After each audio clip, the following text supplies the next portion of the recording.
The battle for the body of Moses. It's a story that's barely a whisper in the Bible.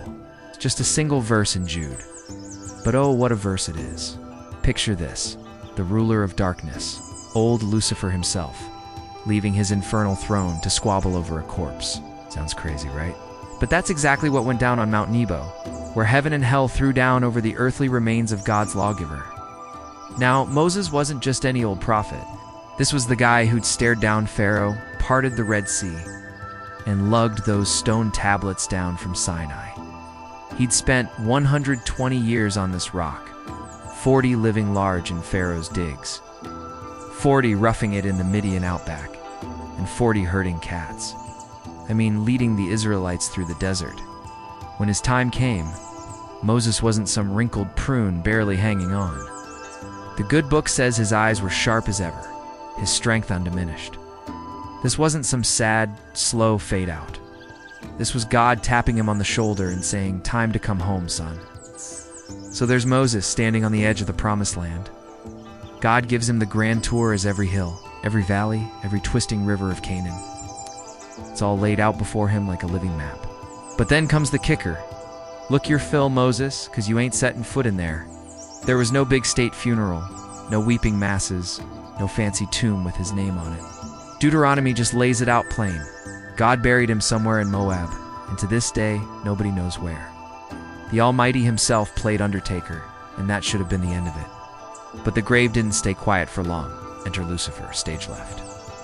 Now, he didn't come in all brimstone and hellfire. This was the Prince of Darkness in all his cold, terrible glory. And he had his sights set on one thing, Moses' body. Now you might be thinking, what's the big deal? It's just a pile of bones and dust, right? Wrong. Dead wrong. Hey, Moses wasn't just any corpse. This was the vessel that had carried the law, the physical embodiment of God's covenant. This was the face that had once shone so bright with divine glory that he had to wear a veil.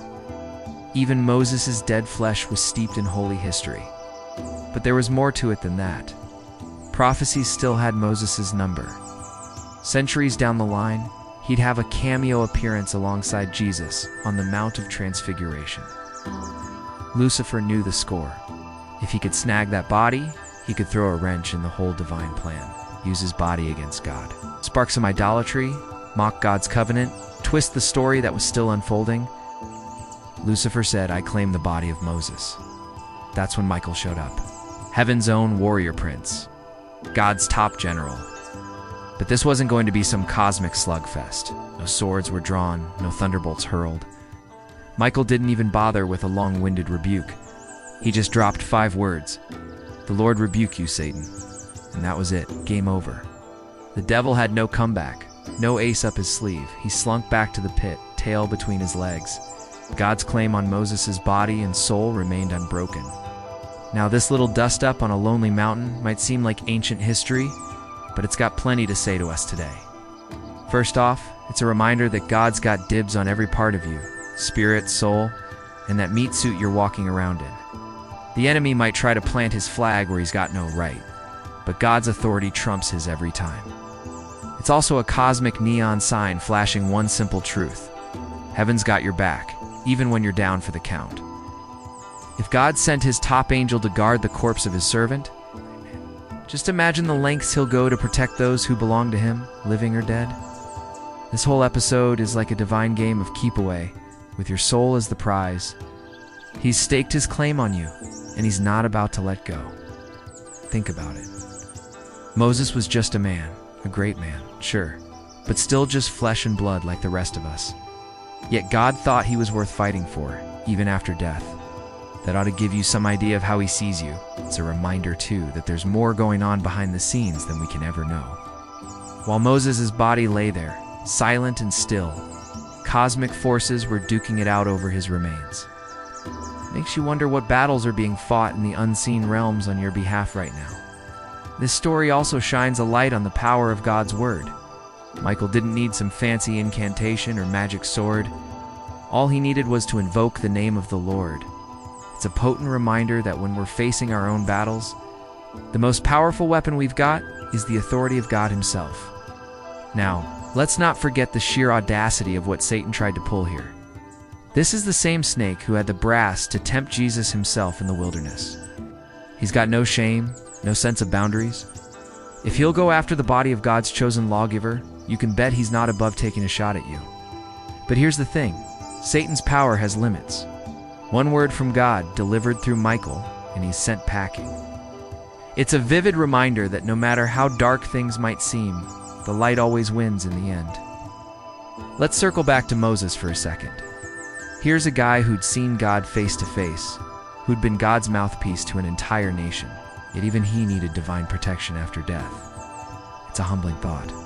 No matter how strong our faith, how long we've walked with God, we never outgrow our need for his protection. This whole episode is like a sneak peek behind the curtain of reality. We live our lives on the surface, dealing with what we can see and touch. But this story reminds us that there is a whole other layer to existence, a spiritual realm where angels and demons clash, where the fate of souls hangs in the balance. It's also a stark reminder of the enemy's tactics. Satan wasn't trying to drag Moses' soul to hell. That ship had sailed. Instead, he was going after the physical remains, hoping to use them to lead others astray. It's a warning to us about the subtle ways the enemy works, often targeting what seems least important to corrupt what matters most. In the end, this brief, almost cryptic biblical account gives us a glimpse into the heart of God. He's not just interested in our souls, in some disembodied spiritual existence. He cares about every part of us, body, mind, and spirit. He's invested in our whole being, from the crown of our head to the soles of our feet, in life and even in death. Remember that you are so valuable to God that he descended heaven's mightiest warrior to defend you. Remember that no matter how final death might seem, it doesn't have the last word. God does. And his word is always one of protection, redemption, and love.